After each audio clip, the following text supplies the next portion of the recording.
Let's bring in now meteorologist Brian James. Brian, thank you for your time. I know you are very busy right now. Tell us more about the current path outlook.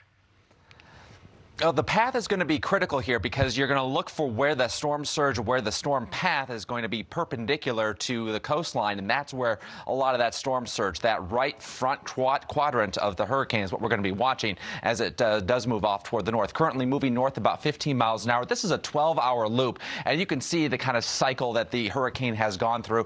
A bit of a explosion of convection earlier last night, and then this morning, and now this afternoon we're starting to see a resurgence here, but we've also had some dry air wrap around. That's why you're seeing convective areas with the bright colors and then a bit of a break and then more of the colors on the outer edges. So some of those outer bands are certainly developing quite a bit more and also producing some gusty winds and even a water spout earlier.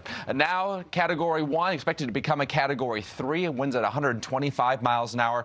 By Wednesday morning, some of the gusts could be in excess of 130 to possibly as high as 140.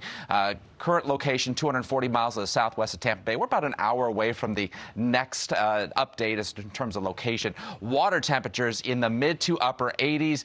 This is just fuel for the hurricane to move up into, continue to strengthen. There's not a whole lot of wind shear with this, so it has those ideal conditions to continue to strengthen as we head through the next about 24 to 36 hours. So as we head through this afternoon and this evening, Idalia is going to come up to the north, and notice the general track is for it to go to the north, and then it's going to take a turn a little bit more toward the north and east. The whole west side of the state will be on that dirty side of the hurricane where there could be potential spin-ups, brief tornadoes along the whole area. Storm Prediction Center is considering issuing a tornado watch, about a 40% chance that they issue one, but at some point there will probably be a tornado watch issued. Then the whole area from about Panacea to around Cedar Key is going to be the area that most likely sees some of that higher storm surge, and then eventually the hurricane is going to move off toward the northeast and eventually move out back over the Atlantic. But by then, that's where Hurricane Franklin currently is, so it's churning up the water. It's not going to make it ideal for it to re-strengthen once it hits out over the water. That's something, of course, we're still going to have to watch. In terms of storm surge, though, right around Tampa Bay could have 3 to 4, maybe upwards of 5 to 6 feet of storm surge, and then the farther north you go, you start to see some of those colors showing up, 3 to 6 to 9 feet of storm surge as you move a little farther up toward the north.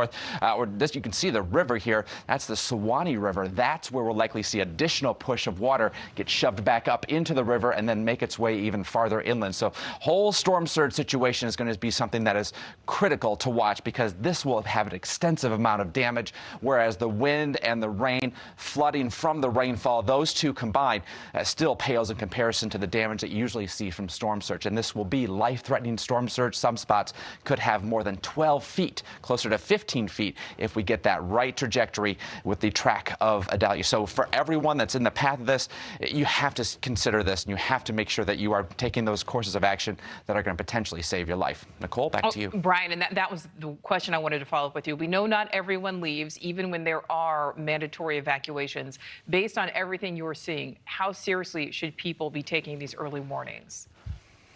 They have to take it seriously, and you cannot just sit and wait because as that water rises, you have no place to go. Eventually, you end up in your attic. We hear about people ending up on their roof.